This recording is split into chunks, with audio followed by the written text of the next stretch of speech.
They're checking cherubim pots strewn strategically along the daily. Charter boys are tying paternosters in preparation for the fray. Tinnies are being towed to target on the Arnhem Highway. Over in Gove, they're rigging up teasers for the big boys. There's an air of anxious optimism at harbourside boat ramps as launch time looms. And in the front bar of a top-end pub, It's the psychology that gets me. Take cognitive bias, for instance. You're all like, oh, well, I've done well on this lure before. This one's definitely the go. Meanwhile, you're catching bugger all on it. The reliability of the evidence is knocked out by the stats. It's just not in keeping with the scientific method. Wharton, more. Get your bums in the boat and get on with it.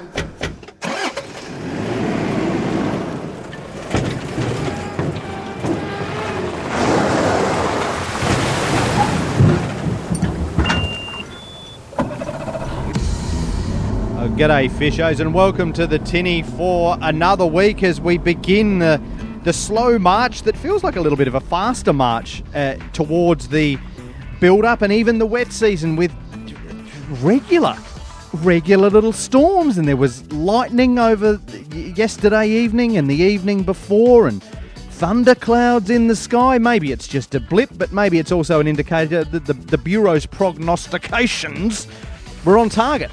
An early build-up and an early wet this year. How are you, Andy? Fantastic, Tim. Whatever it is, it's good. I like it. It is good. I like it. Sounds weird, but I like the grey clouds. I like the humidity. It doesn't sound weird. It sounds like you're a Territorian. Yeah, we all do. It sounds like, you know, when I look at some of those clouds sometimes, I see the Rock. Now, I don't mean my hero, the Rock. I mean Shoal Bay, the Rock. Yeah? Are you with me on this one? The clouds that look like the Rock at this time of the year, that time of the year when Shoal Bay starts to build and starts to get ready. It's like just like the crowd are building for the AFL Grand Final. When I hear thee in front of Rock, I switch off now. I didn't mean to bring him into it. Anyhow, Tim, I just did a work trip to Katherine for a couple of days, and I actually dropped in to see the Ayatollah and say g'day. So how is he? He's fantastic, and I thought I'd just bring it back to the listeners out there, particularly those interstate listeners, that the Ayatollah is real. This is not just a voice that appears on the line every week. It's not a fabrication. He's a strapping, impressive man, and he is real, and the kingdom on which he governs, or in which he governs, is real as well.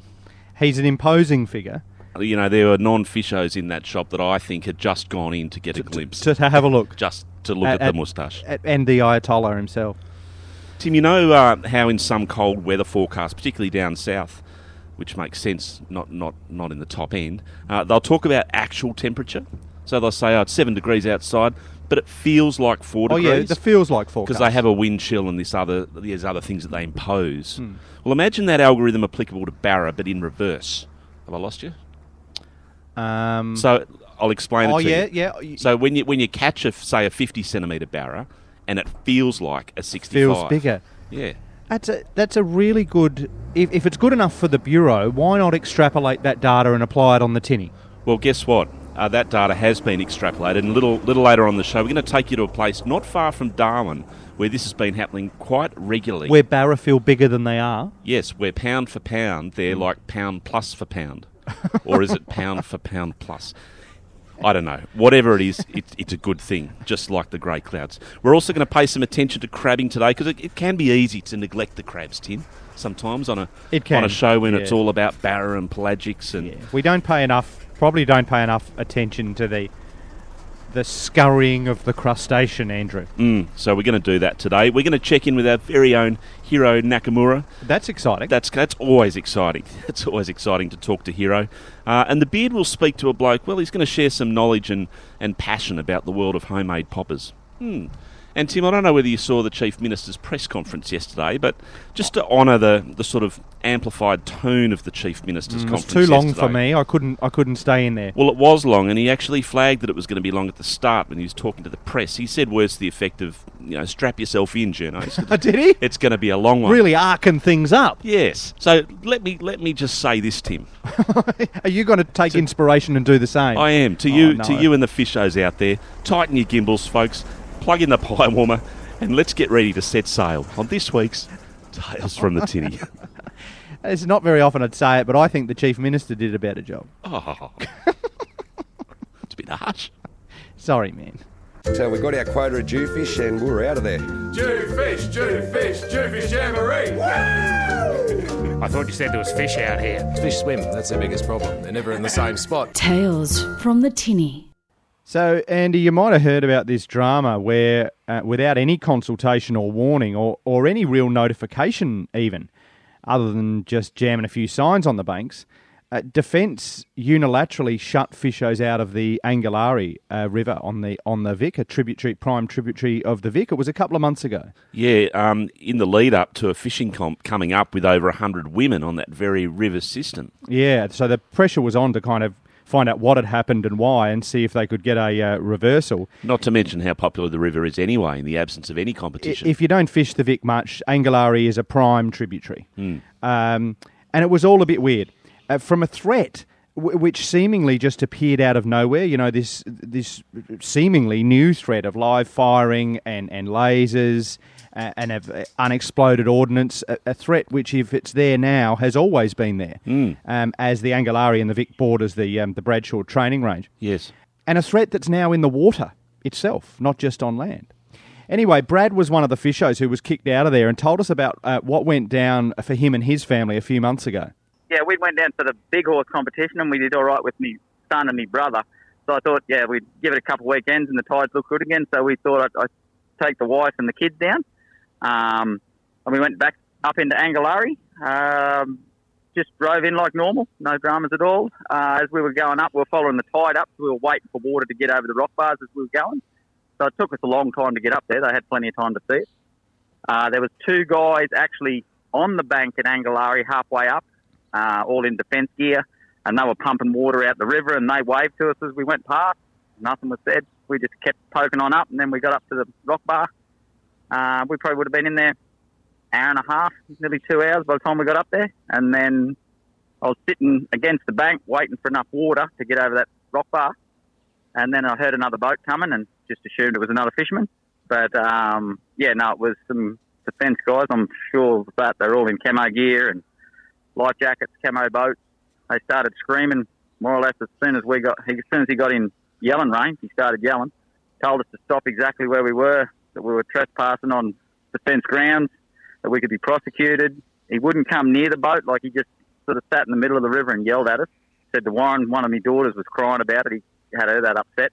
Just calm down, mate. Come on over and have a yarn. Tell us what the problem is, But he didn't want anything to do with that. He wouldn't even come over near the boat. We were quite willing to leave if that was what he thought the right rules were. Like that, we weren't disputing the rules or anything like that. But just the way he went about it, like you say, it was just wrong. I mean, the younger guy was driving the boat. He never even hardly picked his head up. To me, it even looked like he sort of thought, "Geez, I might get over the top." But so, we did more or less exactly what he said.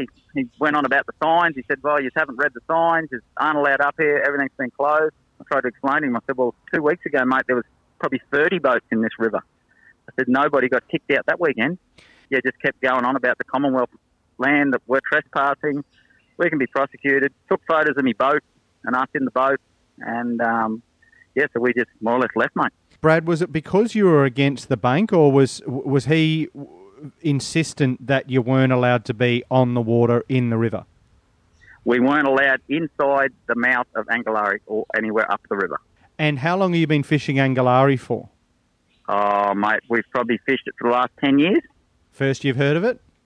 Yep. And the signs themselves were new, weren't they, Brad? Yes, they were only put in, and he couldn't give me a date when they were put in. But, I did go past that sign and I didn't have a look at it, but there's always been a bit of a sign on that corner anyway. But the signs, I don't know if Warren sent you a photo of them, but because when I went back out, I definitely pulled up and I thought, well, have a look at it, see if anything's changed on it. But it's still only the ruling of the high tide mark sort of thing, that doesn't actually cover water. No, it appears to the layperson, it reads as if don't go on land. It doesn't say you're banned from fishing or entering the waterway. Yes, that's how I understood it. Because when I was coming out and I said to Shannon, I said, well, maybe we have done the wrong thing. Maybe it's all changed and, we just didn't pay enough attention to it. But when I come out, I stopped and read it and took photos of it, and that's what I said to Shannon. I said, that still doesn't say you're not allowed in the river. So who are you going to call when you want action? And you need action quick, Andy. Jimmy. Oh, Jimmy's not in this case. Not Jimmy. All right. That is the first person I'd call. That's just what came to mind. Ghostbusters. No. The CEO or the CE. Definitely not. You call an Ayatollah. Of course you do. Of course you do. You go straight to the top. An Ayatollah with entire battalions of fishos behind them, tanks, airborne firepower, and now an Ayatollah even with fishos in nuclear-powered submarines, just off Glide Point. Warren DeWitt is that Ayatollah, president of the Amateur Fishermen's Association of the Northern Territory. He was across the detail and said Brad's case wasn't a one-off either. This happened on a number of occasions now, and also security have now sort of going along the bank and pulling up in their four-wheel drive and yelling at people that were inside Angularri to leave because it was a closed area. And now a lot of people didn't realise it because, when you're going to the boat ramp at 4 o'clock in the morning, you're putting your boat in the water. You're not reading the signs that are actually at the boat ramp.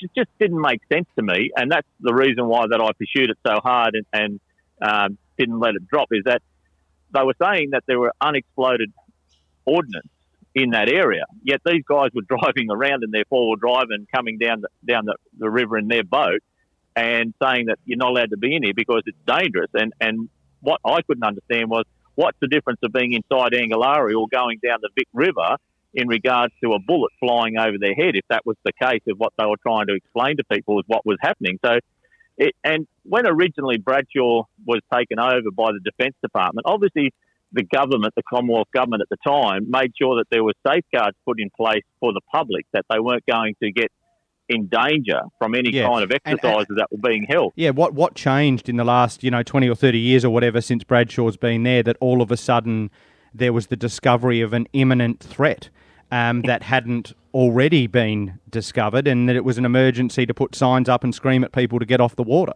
That was the mystery that we couldn't understand, because we were under the understanding that there was a 20-kilometre no firing area within the Victoria River and Angularri. So that's for the safeguard of the public, because otherwise, if you didn't, you would have people in danger going up and down the Victoria River. So none of this made sense. None of it was past the pub test. And I went to Sam McMahon, sent it to Sam McMahon and spoke to her about it.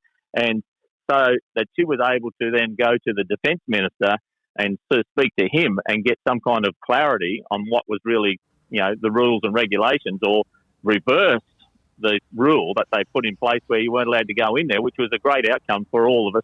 And common sense prevailed, thank God. The wash-up is you can still fish the Angularri in those areas that were excluded for a couple of months, which is a great outcome. But did Defence give an explanation as to what the hell went on here? No. I haven't had any communication from the Defence Department, this is the disappointing thing about the whole thing, is when they made this new rule, there should have been some kind of public announcement and public communication and a gazette put in the paper to let people know that this is now in place, because they've done it by stealth. And I still, am baffled to the reason why and why they never engaged with the general public and let them know that this is a rule that we have to put in place because of the following reason. And it still didn't make sense to me with that 20-kilometre no firing area in and around Victoria River and Angularri. So you can go on the water now, just not on land. Has anyone said how they got that wrong? Was it a mistake or is it a back down? I don't know how it happened, or and how it got to this level. Overzealous security guards, who wanted to fish, knew we were coming into build up and were after the barra for themselves.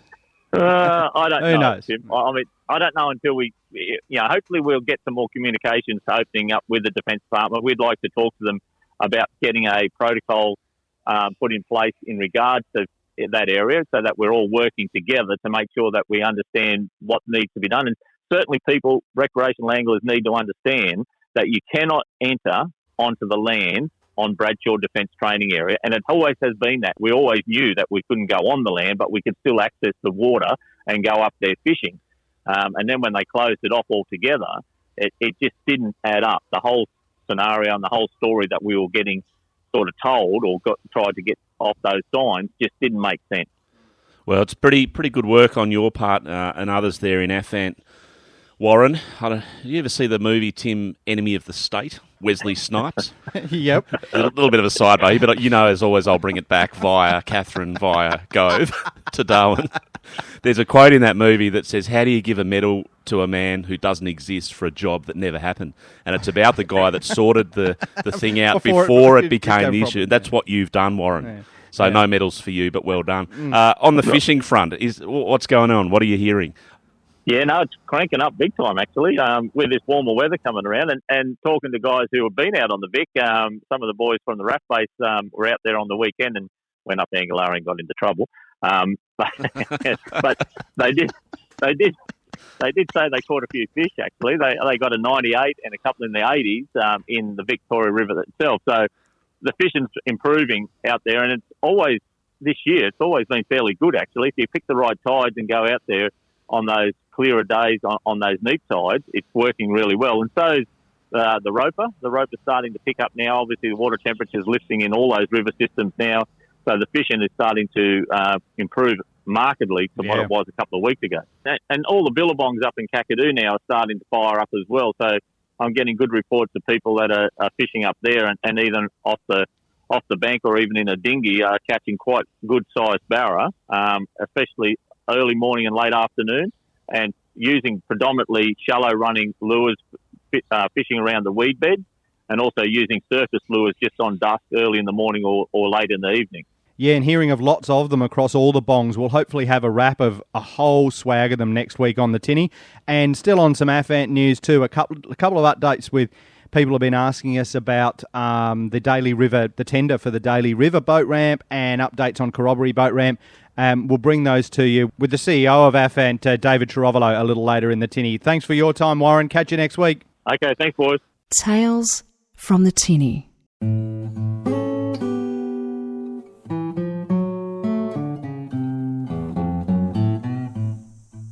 G'day, I'm Alan Crombie from Howard Springs. Been in Darwin since the 80s.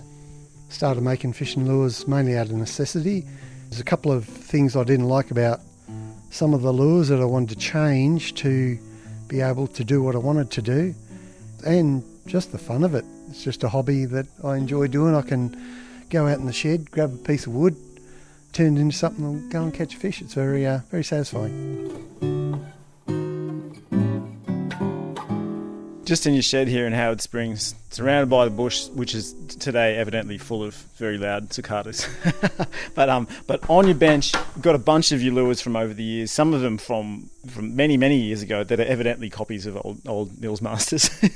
But let's just kind of go to a couple of the poppers first of all. The red-headed popper is one that it's really good because when you make it, you actually make two at once. Because what you do is you just go to Bunnings and buy a piece of dowel, cut it, it's twice as big as you want it, and then you cut it on a 45-degree angle and you've got two ready to go, and they work. It's just got a basic, really old-school red head with a white body, paint on some eyes, and then just coated it in varnish, and off we go, and it's caught me quite a few barra. This got a few at Cullen Bay, mainly off of the wall there, casting towards the lock. Also went out to Adelaide River one time with a friend who's been fishing there many years, fishing, getting nothing. So I thought I'll try out something a little bit unusual, and I pulled this ugly looking popper out, and we hooked two barra. I didn't actually land, but I hooked two barra, and he looked at me and said, well, that wouldn't have been my first choice. On a redhead Qantas popper made out of some dowel from Bunnings. You got to love that. Plus, the other thing I love about this popper is it hasn't got a cup face. It's just got a flat face, and the eyelet is set fairly high, on the face, so I can use it to either just bloop it or I can rip it across the top if the Queenies want something really, really fast. There's another popper here that's a much slimmer profile. Same sort of idea with the kind of flat cup face with the eyelet sitting fairly high and with what looks like, is that insulation tape? That's actually aluminium cooking foil that's on there. The basic idea was something about the size of a sugar pen, but I wanted it with a flatter face so I could bloop it some more and have the eyelet set high again so I could drag it across the top. And I've done really well with Queenies and with Barra with this particular lure, and it was just a 5-minute, that's why it's so rough and it hasn't been coated in anything. It's just a 5-minute throw together to see if the concept would work, and it's worked really well. So now I'm going to make a whole series of slightly different ones. But so for the same reason you were doing it in the 80s, that you're doing it now, that you're looking at the shops and seeing like, okay, these are the lures that are there, but they're not quite exactly what I want for my particular fishing situation. So I'm just going to do it myself. Like I was out at this one particular spot when I first made this, and because it's so small and most of the other commercial poppers are quite big and got a very big face on them, they chuck out too much water and it'll scare fish. And I was in a situation where I was catching quite a few Queenies and hooking many others, and this other guy threw out a big round mouth popper and he couldn't get them to touch it. It was just scaring them away. It was just not finesse enough. Plus, this was also meant to imitate like a garfish. And a couple of the boys were out at East Point one time and they couldn't get a hold of any mullet, but they got hold of garfish and they were catching Barra. So I made a popper. Because everyone's mullet mad up here, but the old garfish is the unsung hero. I mean, between making garfish imitations to catch Barra and chucking around Qantas poppers also for Barra, it's really testament to the notion that Barra will, if they're in the right frame of mind, they will actually hit anything. Oh yeah, if they're in the mood, they'll eat anything, or they can be the other way and they'll only eat one particular lure.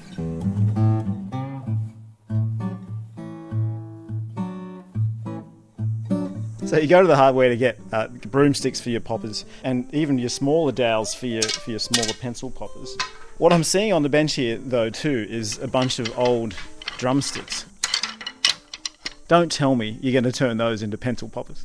Yeah, eventually I think they'll end up as pencil poppers because the timber on them is really good and it'll last. So I normally use pine, but some of them, like I've got some Tassie oak at the moment. I also bought some other wood that I wanted because it had a lot of weight, but I didn't realise at the time that not all wood floats, and I built a popper that doesn't float. You could patent that, the incredible sinking popper. Every time I talk to a Darwin-based amateur lure maker, I always ask this question.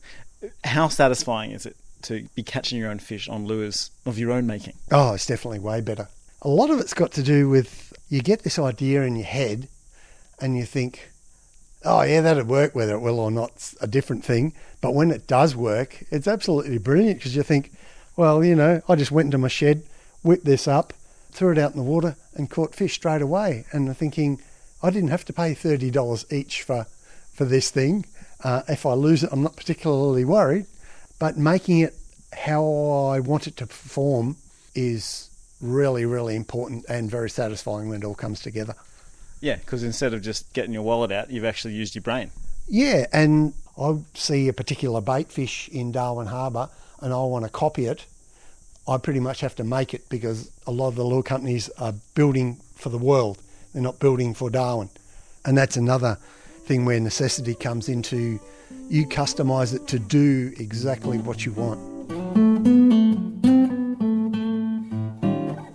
Any advice for anybody that's willing to give this a go themselves? Oh yeah, definitely jump onto YouTube and check out all the guys on there. They got some brilliant ideas and they've just got a lot of cheap things that you can use instead of paying the big bucks for stuff. You can get by with just varnish and kids paint, or like I've got Createx and whatever airbrush paints now. But back in the day when I first started, it was just kids art paint, which you buy from Kmart for $5 a tube, and you got a myriad of colours. Alan, thanks for showing me some of your lures. Cheers, mate. Thank you very much.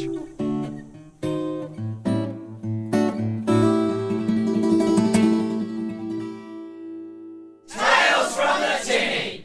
Get a mullet up ya!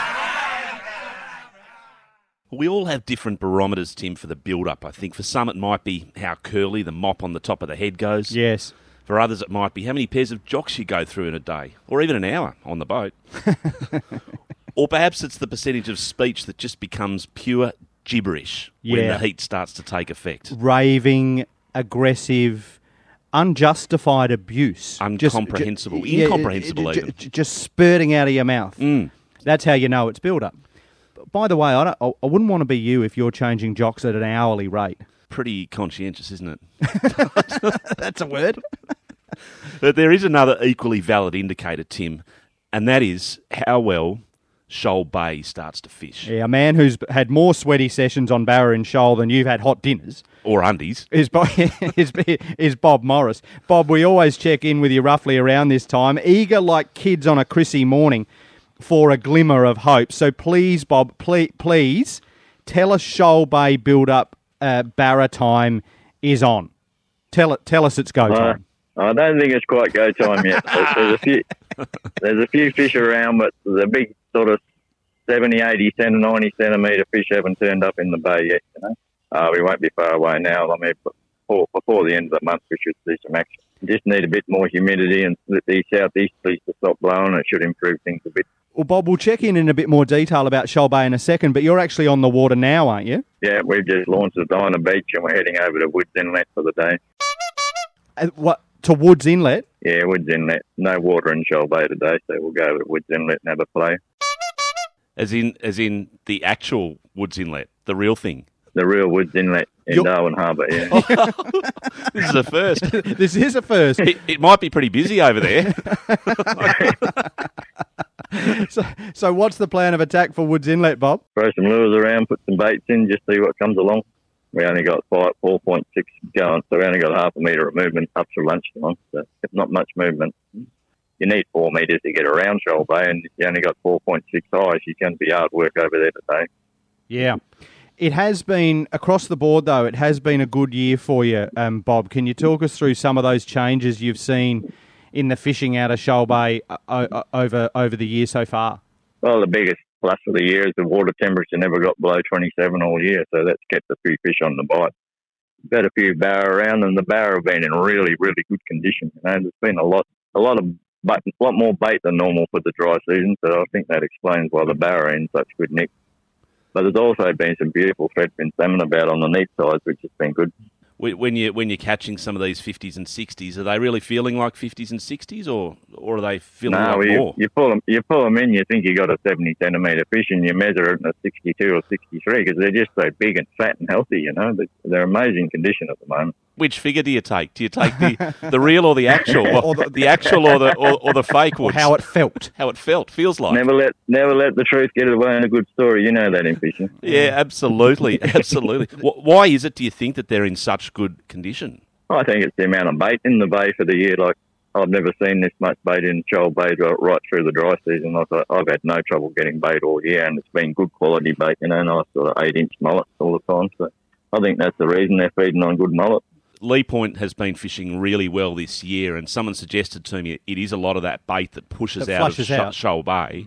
Is that possibly? Do you think it goes that far and can have an impact on Lee Point as well? The bait levels in Shoal Bay. Oh, definitely. I mean, I don't think there's different species of mullet.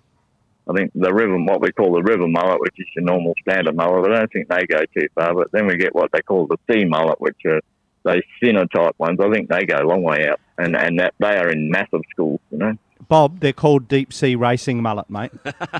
I don't know if the names are true. We just make them up. Yeah, absolutely. It's true. They're deep sea racing mullet. You wouldn't want to be getting one of those mullet up here at 8 inches. That's the better part of 200 mil. That's some big live. That's some big live bait, Bob. Well, you want to catch a big barra, that's what you use. I've used them 12, 16 inches sometimes. Barramundi will take a bait 60% the size of its own body, so you can have an 8-inch mullet and catch an undersized barra. I mean, we all know how powerful these mullet are, how aggressive, how tenacious, how perseverant. How do you actually run a 200mm mullet on a live bait and keep it where you want to keep it without a full snapper lead on the bottom? Hang it on a tree on a float, can't go anywhere. I'm a pretty good caster. I can usually cast them from 20, 30 metres over a stick, So, but noise doesn't worry Barra. I don't worry about noise. You don't have to be quiet. But Bob, what happens when you hook up and you've deliberately put yourself over the branch? Well, you win a few, you lose a few, but at the end of the day, you catch more fish by doing it. Especially in the dry season when the water's cold. That's where 90% of the fish come from, right deep in the snag. Like if you fish out in the middle of the river, you rarely get a bite at this time of year. And Bob, you mentioned you can do some crabbing today. How's the crabbing been in Shoal Bay itself? It's been a better year than last year. As we all know, last year was a disaster, but we've been getting our 10, 15 crabs a day. And at the moment, the crabs, like a lot of jennies and a bit of mix of jennies and bucks, but they're really full at the moment, which has been good. So we've been getting a good feed of crabs, yeah. And you said water temperatures have been up all year. You're expecting that to continue around that 28 mark and just go up from here now, I suppose, Bob? Should creep up to that 30, 31, 32 mark. And that's when once it starts consistently over that 30, I think we'll see things fire up in the bay. Yeah, I think once proper build up, everything will be 70 plus. 70s to 90s will be quite common in Shoal Bay. And I haven't seen those fish yet. That's why I'm saying it's not happening yet. The big fish fight hard, a lot more fun, and the smile on the people's faces when they catch one is awesome. So you definitely look forward to that. I get more enjoyment out of the people with the smile on the people's faces than catching one myself. Yeah, especially when they've skull dragged it and snapped the branch. Pulled the tree into the water. Then battled both Barra and tree itself. So good, Bob. And all right, guys. It really is hard to believe you are heading for Woods Inlet. We're just tonking past Oak Hill Wharf now. Best of luck there, mate, and we'll catch you again maybe in a month or 4 to 6 weeks' time as build-up gets underway in earnest, maybe. Yep, for sure.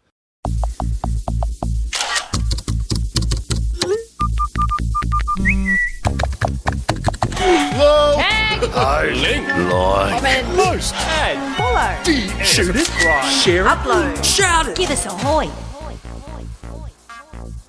And pushing one out at the Nightcliff boat ramp last week, Tim, I noticed the jetty, launching that is, I noticed the jetty's still under construction. There's no Portaloo or public toilet at the Nightcliff. Talking about the jetty, Dipple is still at it. So the original problem, I'm told, was corrosion issues with several of the key structural members of the jetty head and a section there of the walkway. Right, it's been an ongoing corrosion saga at Nightcliff Jetty. Hasn't this been years? Haven't we been talking about this on and off for years? It feels like it. No wonder we can't get anyone to build the daily boat ramp. They're all stuck on Nightcliff. Yeah. Anyway, the contractors are still working on it. Pushing one out in their lunch break. They're strengthening the structural steel members on the jetty head. Great. I'm not going to get a full engineering rundown. Those are technical terms, yeah. So they're fixing the members that relate to the head. They're doing some cross-bracing. That's good. They're galvanising bits. Or re-galvanising bits. They're sending it to the hot tipper. Yeah. They're repairing handrails and they're giving it licks of paint here and there. It sounds amazing. Like they're no doubt doing an amazing job. They're working. What we can say is that they're working. I've witnessed it. It was going to be done by August, but now we're saying early October. And meanwhile, the serious part of this, of course, is meanwhile the jetty head remains closed to the public and the walkway has that restricted access between 7 a.m. to 5 p.m. Monday to Saturday for the remainder of the works. We'll keep you updated on the Nightcliff Jetty corrosion matter over the coming 2 to 3 years. From Liza Tobin, the message on Facebook, Andy, simply reads, I am the mullet. Oh. I am the mullet. She boasts proudly.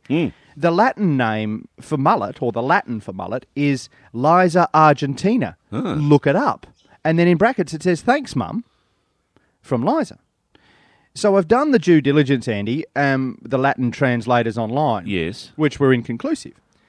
I even contacted Father Smythe, my very scary Latin teacher from school, from whom I'm still mildly scarred, mind you.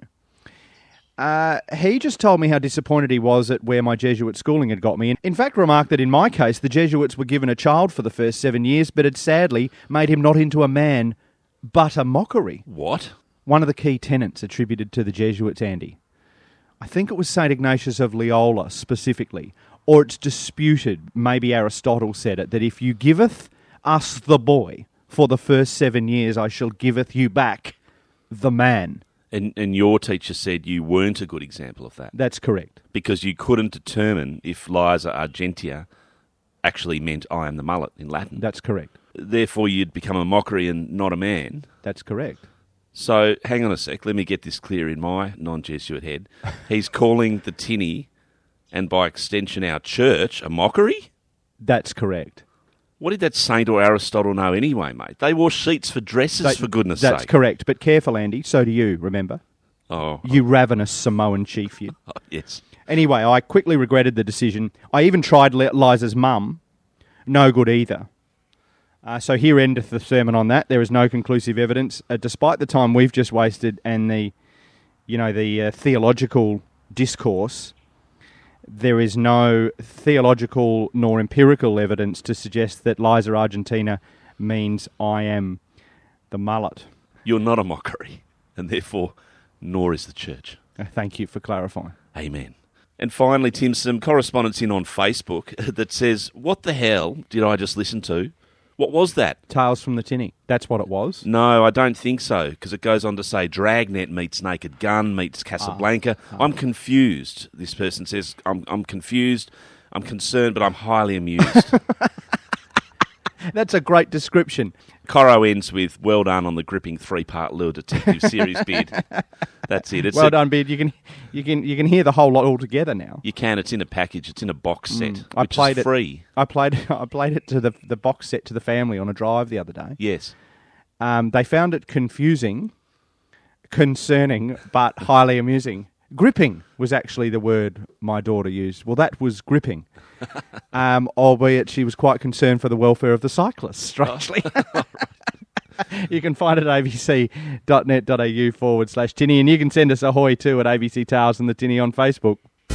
Shoot it, share it, shout it. Give us ahoy.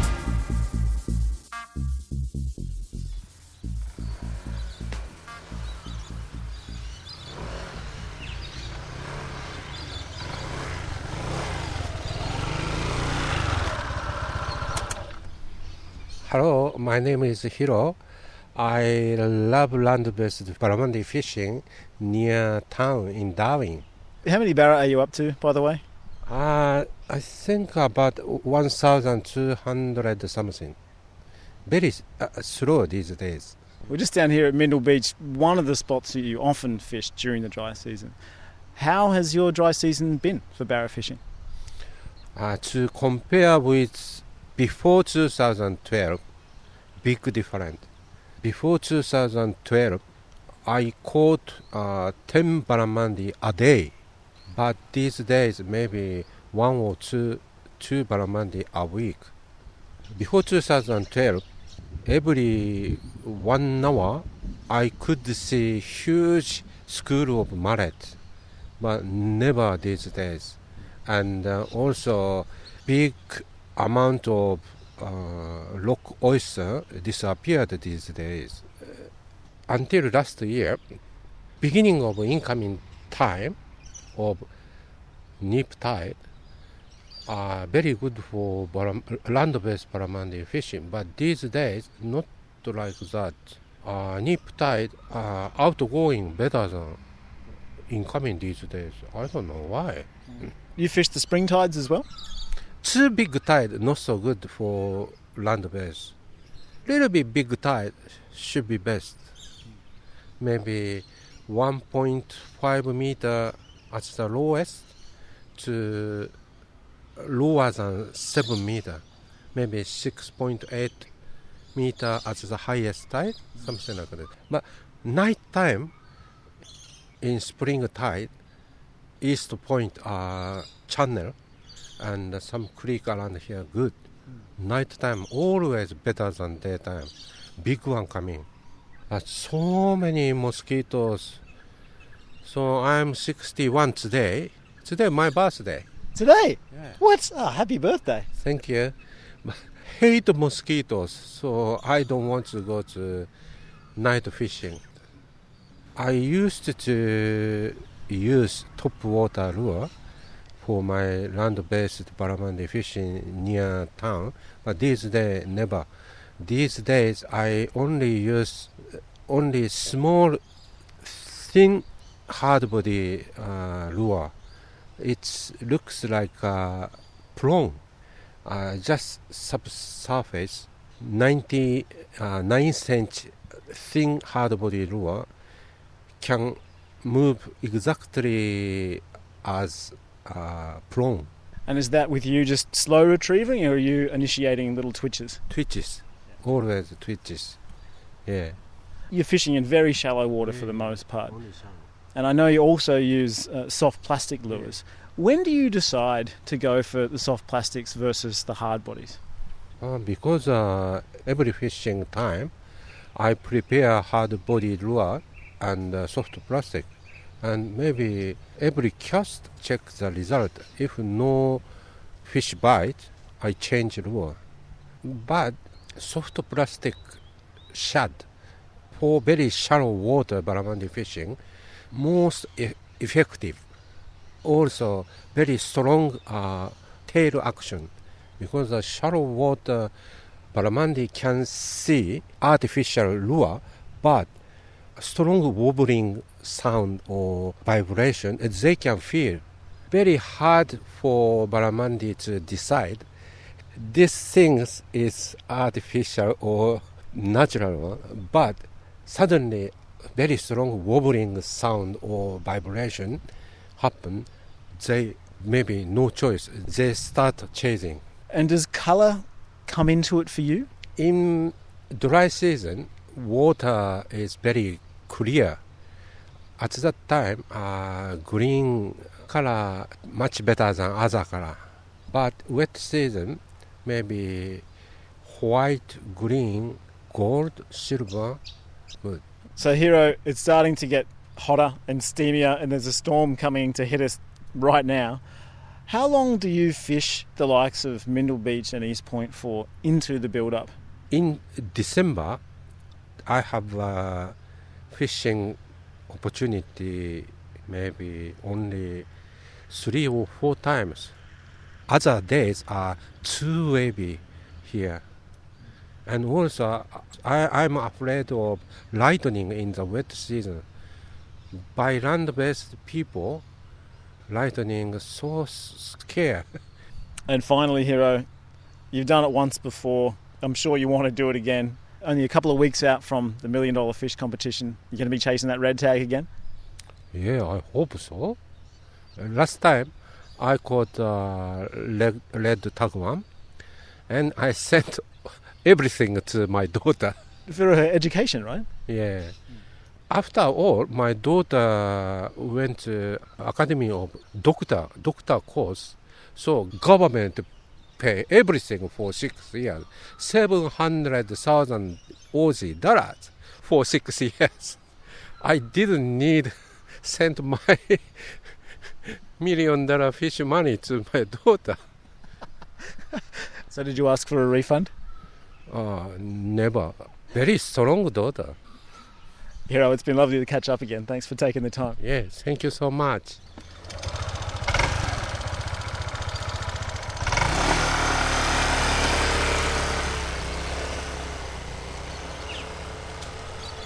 The land-based barramundi sensei, Hiro Nakamura. Or Hirokai Nakamura. What a champion. And how was that, Tim? His daughter didn't even need the $10,000 red tag money.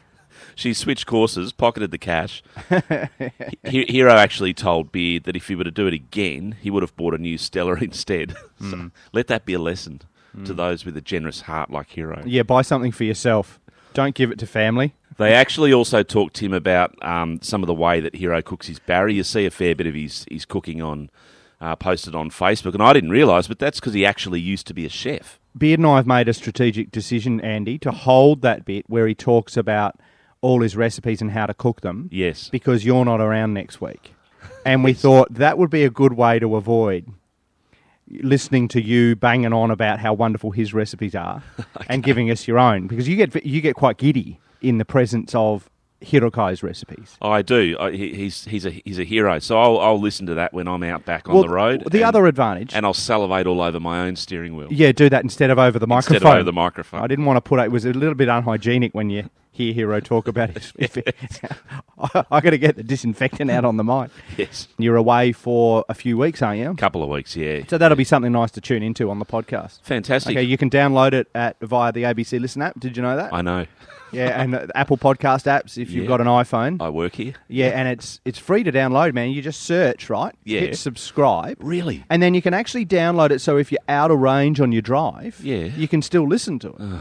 It's so easy, man. Do it. So good. Yeah, do it. It's life-changing. It really is, man. You too, Fishos, can do that.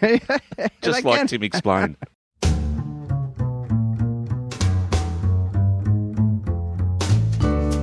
Yeah, g'day, it's Scotty from Moyle. Thought I'd just tell you about a epic crabbing session that I had back on Monday. So went out of Buff Creek and went to my usual spot, which I'll probably keep a bit of a secret. I guess it rhymes with Swing Creek, I guess you could say. It rhymes with Swing Creek. What, like Bling Creek, Wing Creek, Ding Creek? Jeez, I don't know which one you're talking about. So I got those little dilly pots, where you put your bait there and wire it down. And so I put my 5 pots down and had a couple of beers and went back to it, after maybe half an hour. And I just couldn't believe it. When I pulled up the first pot, it was had 3 stonkers in there.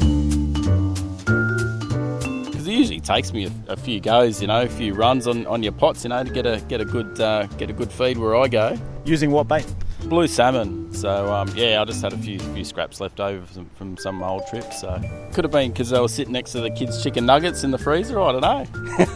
Pulled that first one and got the 3, and then lo and behold, the next one had a couple in it as well. And I pulled my 5 pots up, and all of a sudden I had my bag limit on the first drop. Couldn't believe it.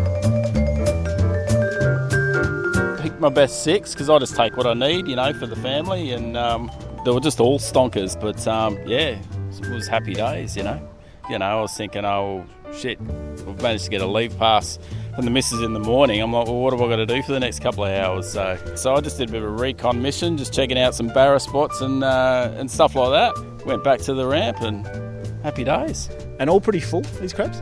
Yeah, they were chockers. Yeah, chockers with meat. They were absolutely beautiful. So really healthy in there at the moment, I'd reckon. So, but I don't know what's brought all these big ones on. Like, they're just all probably the biggest ones I've ever seen, when I've been out there and consistent. So, in how many years of crabbing shoal? Oh, I've been out there probably on off about 20 years. So spent a lot of time in the bay. How many of those crabs have you eaten?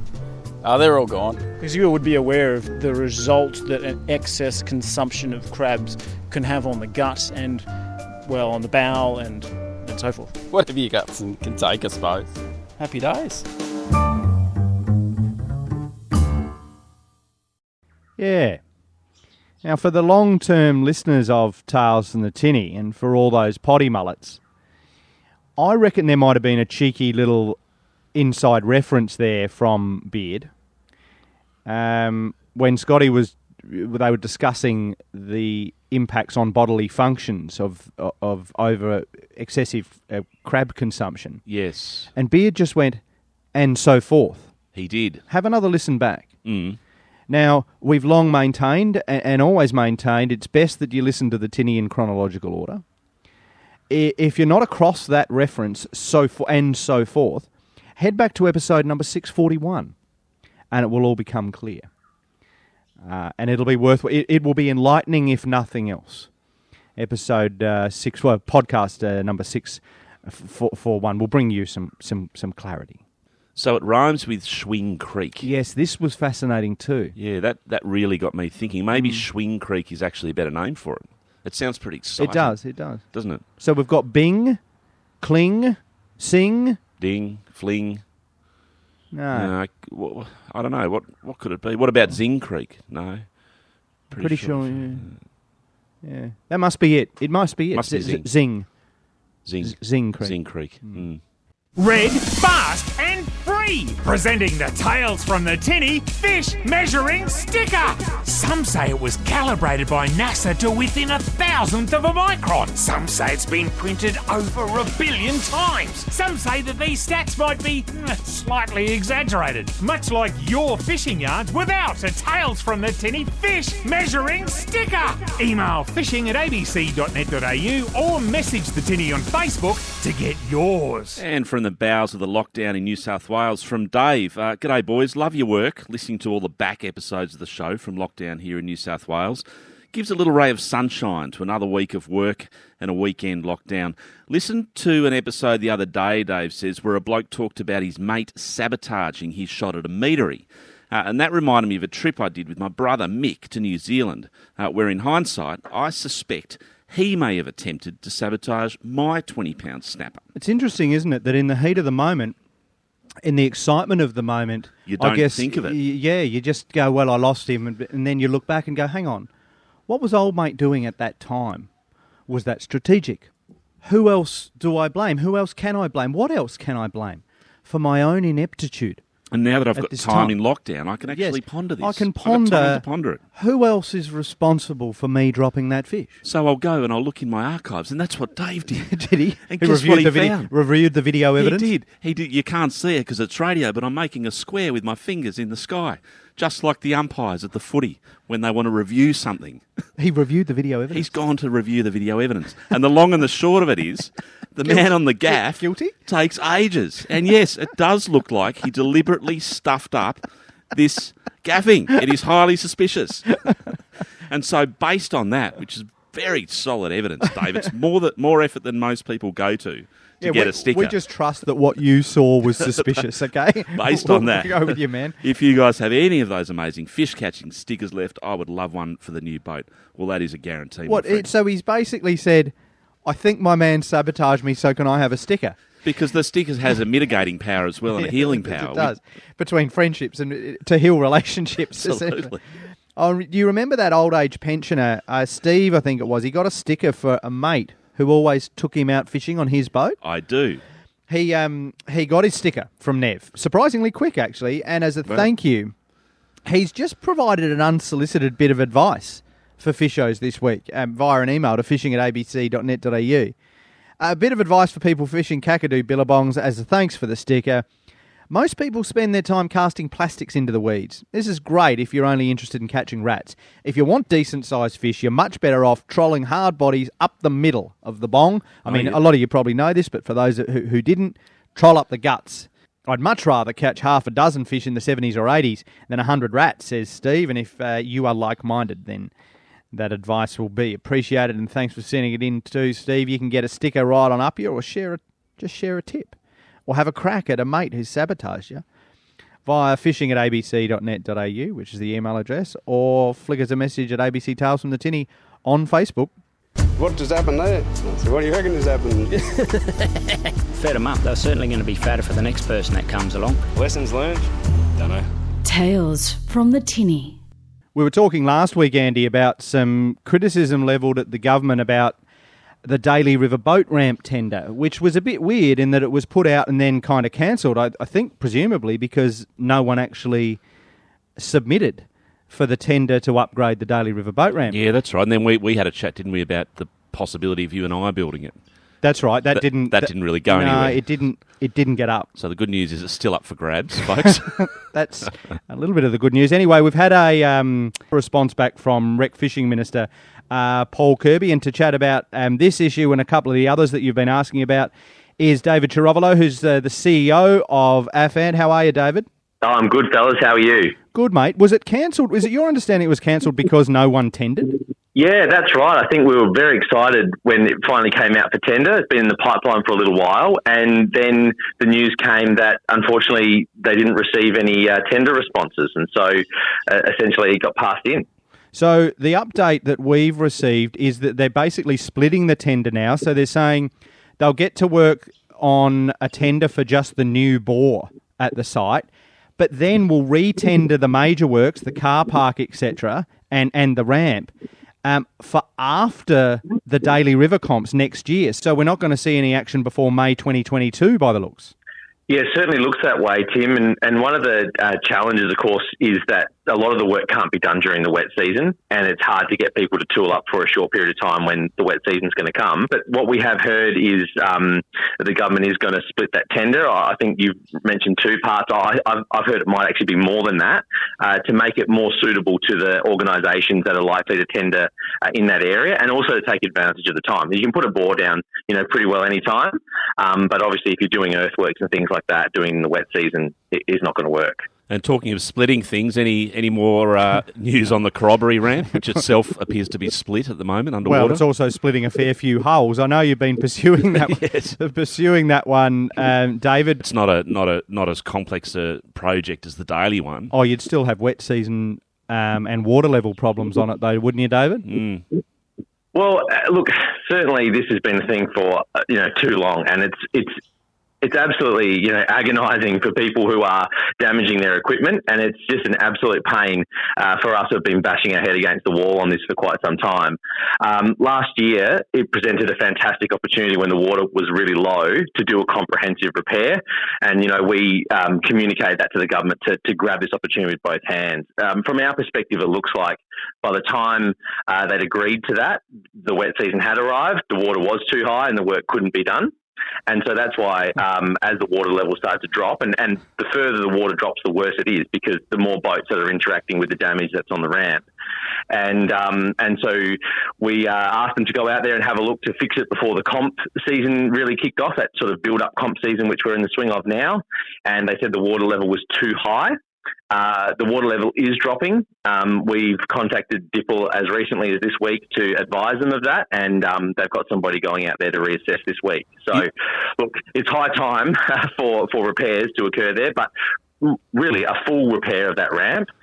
And we want to see more done there as well. We want to see a pontoon. We want to see earthworks to make it safer. It's a very crocky spot. The whole area needs to be So do we, upgraded. David. Yeah, we want the gallery. We want the peanut gallery. The peanut gallery. That's coming. Isn't that just the quintessential example of bureaucracy lagging behind a waterway that doesn't even have a tide? And what never ceases to amaze me, Andy, is we live in the Northern Territory, yet our tenders still work on the financial year. Yes. So by the time you release the tender, then the documents go out, then people tender, then you start works. Oh, it's October, November, it's going to start raining, we can't do it. Like, it amazes me that still we can't plan these infrastructure projects around a predictable wet season. We get one every year. They need to be based on the fishing year, not the financial Absolutely. year. So you release tender. You release it while Shoal Bay's going off. Correct. And then you start to build it when the Daly runoff's Put going off. it in the policy schedule, Andy. Sorry. We get fired up about We digress, David, but we're right.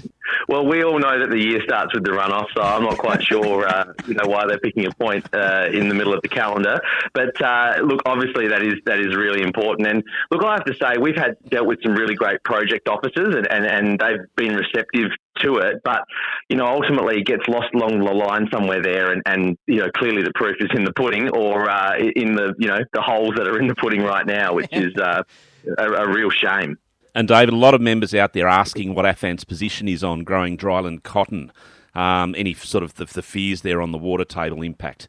Well, I think most of the cotton that's been grown right now, as you say, is dryland, and that pretty well means that it's not watered. And that in of itself is not a major issue. But of course, we know that there are plans to look at harvesting surface water. So take a place like the Daly River. At the moment, there's 80% of the water preserved for the environment, and that water comes from the aquifer.